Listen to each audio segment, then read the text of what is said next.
ତମେ ଆଗେ ଗଲ ସେ ଦାଣ୍ଡ କବାଟ ପାଖରେ ଠିଆ ହେଇଥିବ ମୁଁ ଯାଇକି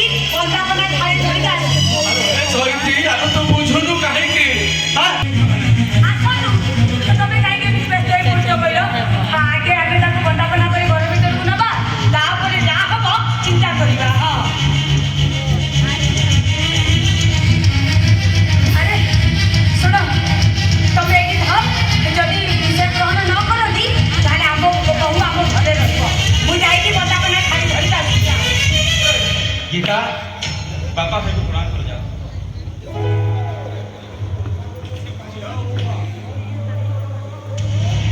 ठिया हो माँ हमको प्रणाम कर भागू मोर गोटे प्रश्न उत्तर देवाक पड़ो तमें चिलू को प्रेम विवाह कर कथा तुम बापा जानती ना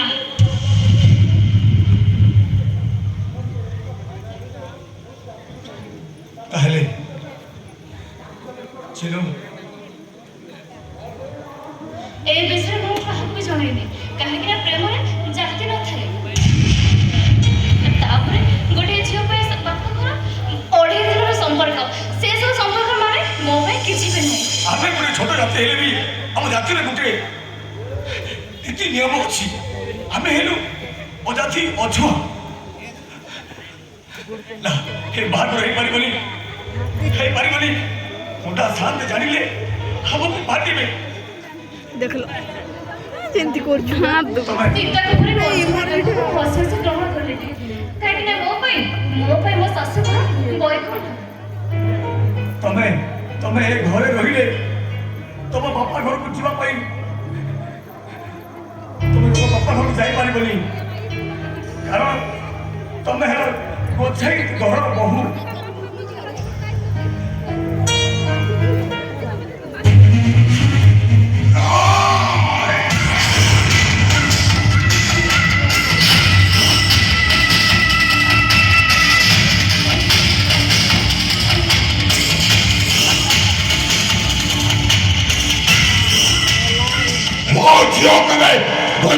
करे बहु होई पारे ना और सरल निरीह झीटा को तमें सीधे मत बहु कर नहीं आसी हमरो किसी भी भूल नहीं सालते नहीं सालते हमरो किसी भूल नहीं चिन्नु और गीता माँ दी जन को परस्पर भल पाई बाहर और बापा भी गीता माँ को कथा पचारि सारी से भी कथा राजी होती मो झील राजी हो गला रात बाबा जोर जबरदस्त कर राजी करे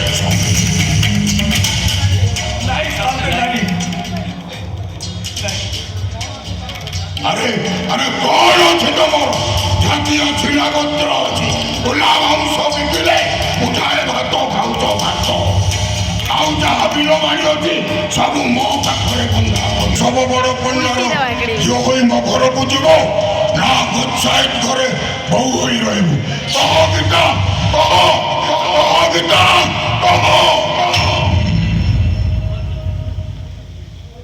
चिन्मय मु एबे कोन करबी कह चिन्मय मु एबे कोन करबी ए जठर समस्या भितर मु की निष्पत्ति लेबी ए घर बहु ही रहबी ना बापा को हाथ धरि मामा घर को चली छी कह चिन्मय मु कोन करबी तमे तो बापा को सहित चली जाओ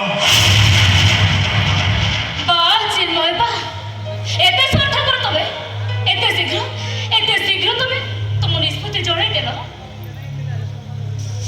तमे आम घर बहु हेले तुम बापा को इज्जत चली जीव तुम बापा मुंड टिक बाट चली पारिबेनी बरं भल हम तमे से सिंदूर निज हाथ में पोछि दे तुम बापा को सहित चली जाओ हेले मो पेटरे बडुथिबा छुआ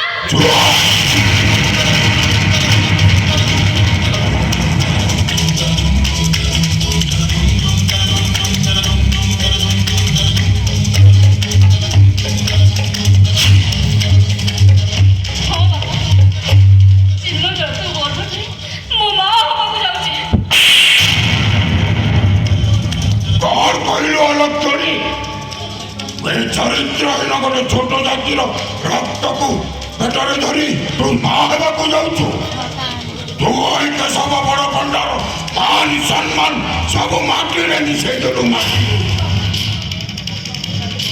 मोर वर्ष बुनियाद रे कलंक लगे देलु कलंक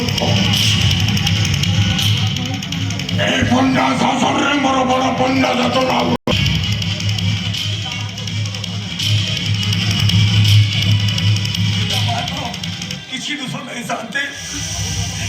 सब दोष होची मो पर ठीक देरी हेड़े सीता मां को देह रे कलंक लागिची तारी पाई कह चिन्मय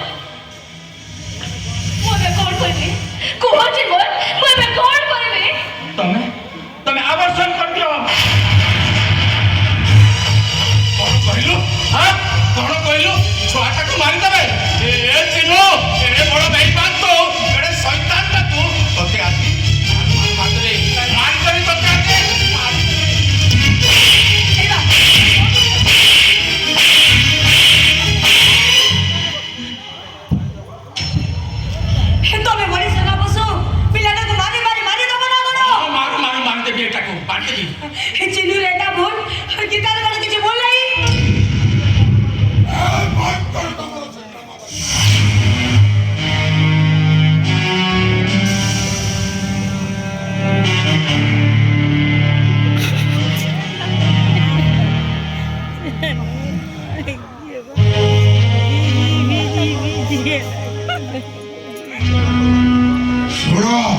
ତମମାନେ ଚକ୍ରାନ୍ତ କରି ମୋ ଝିଅକୁ ଏମିତି ଫସେଇ ଦେଇଛ।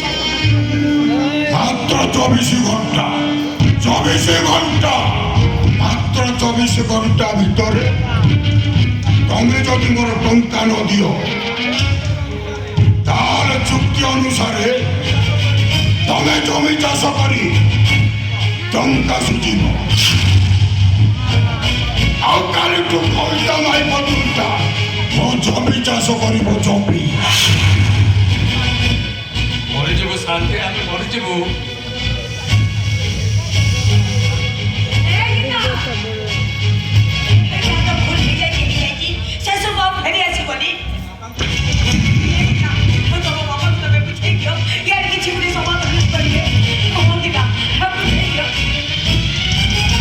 ମୋର ଭୁଲ ହେଇଯାଇଛି ବାପା। ମୋ ଭୁଲ ପାଇଁ ଆପଣ ସେମାନଙ୍କୁ ଦଣ୍ଡ ଦିଅନ୍ତୁନି। ଦଣ୍ଡଟା ଆପଣ ମୋତେ ଦିଅନ୍ତୁ। ନାଇଁ ନାଇଁ ନାଇଁ ଭାଇ ଶାନ୍ତି, ମୋ ଭାଇ ଭୁଲ କରିଛି ତ ମତେ ତାକୁ ଦଣ୍ଡ ଦେବା ବଦଳରେ ଆପଣ ମତେ ଦଣ୍ଡ ଦିଅନ୍ତୁ ଶାନ୍ତି। ମୁଁ ସବୁ ଦଣ୍ଡ କିନ୍ତୁ ଗୋଟାଏ ସର୍ତ୍ତରେ ମାନିବୁ ଶାନ୍ତି। ଆମେ ଆପଣଙ୍କର ସବୁ ସର୍ତ୍ତ ମାନିବୁ। ଚିନ୍ମୟ ମୋର ଜୟୀ ହବ, କିନ୍ତୁ ସେ ପୁରୀ ଯାଇ ଜାତି ପରିବର୍ତ୍ତନ ପଞ୍ଚାୟତରୁ ରାଜଶର୍ମା ହବ। ବ୍ରାହ୍ମଣ ହୋଇ ସବୁଦିନ ସେଇ ଆମ ଘରେ ରହିବ। ଆଉ ତା ସହିତ ତମର କୌଣସି ସମ୍ପର୍କ ବି ଆଉ ଚିନୁ ସବୁଦିନ ପାଇଁ ତମମାନଙ୍କ ପାଇଁ ଶୁଦ୍ଧି ହୋଇଯିବ।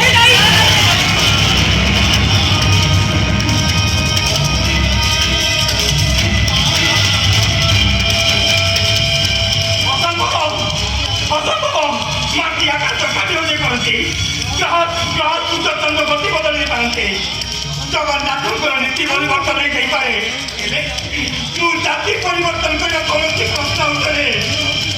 ମୁଁ ହଉଛି ଚିନ୍ମୟ ମହାପାତ୍ର, ମୁଁ ହଉଛି ଚିନ୍ମୟ ପଞ୍ଚାୟତ। ଜୟୀଟା ଗୁଚ୍ଛାଇର ଭାଇ। ମୋ ଜାତି ମୋ ପାଇଁ ମହାନ, ମୋ ବାପା ପାଇଁ ମୋ ମାଟି ମହାନ।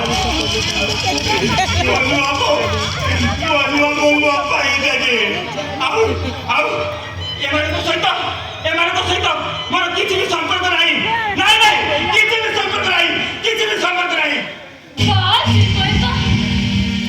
ଏତେ ବଡ଼ ସ୍ୱାର୍ଥ କରିଦେବେ, ଏତେ ବଡ଼ ବେଇମାନ ଦେବେ। ସମସ୍ତେ ବିଷ ଖାଇକି ମରିଯିବୁ ଭାଇ, ମରିଯିବେନି। ଏ ବାପା,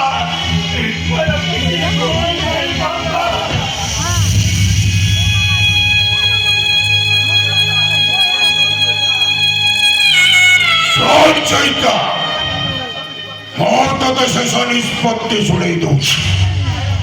ଯଦି ଭାଇର ମଙ୍ଗଳ ଚାହୁଁ ତାହେଲେ ଭାଇ ସହିତ ସବୁ ସମ୍ପର୍କ କାଟିଦେବୁ। ଆଉ କାଲି ମୋ ଚିରୁକୁ ନେଇ ପୁରୀ ମୁକ୍ତି ମଣ୍ଡପ ଦେବି।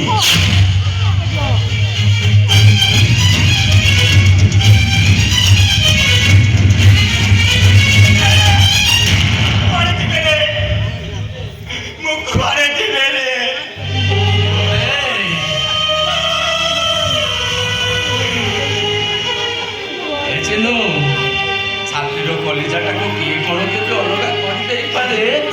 ହେ ଚିନୁ, ତୁ ପରା ଆମ ସମସ୍ତଙ୍କର ଛାତିର କଲିଜା। ଚିନୁରେ, ନିଜ ନିଜର କର୍ମ ଫଳେ ଯାଚି ମୁଁ ଦଉଥାଏ ବଳେ। ରାଜା ଦଶରଥଙ୍କର କର୍ମ ଫଳ ପାଇ ପ୍ରଭୁ ରାମଚନ୍ଦ୍ରଙ୍କୁ 14 ବର୍ଷ ବନବାସ ଯିବାକୁ ପଡ଼ିଥିଲା। ଶ୍ରୀକୃଷ୍ଣ ତାଙ୍କର କର୍ମ ଫଳ ପାଇ ଖବର ହାତରେ ମରିଥିଲେ। ଆଉ ରାଜା ନଳ ତାଙ୍କର କର୍ମ ଫଳ ପାଇଁ ଘାସ କାଟିଥିଲେ, ସମସ୍ତଙ୍କୁ ଆମର କର୍ମ ଫଳ ଭୋଗିବାକୁ ପଡ଼ିବ।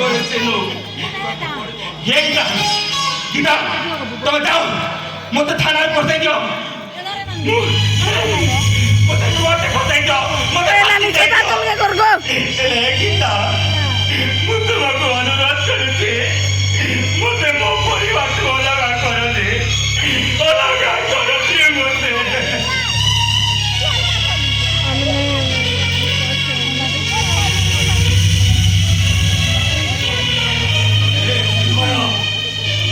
ତତେ ଯିବାକୁ ପଡ଼ିବ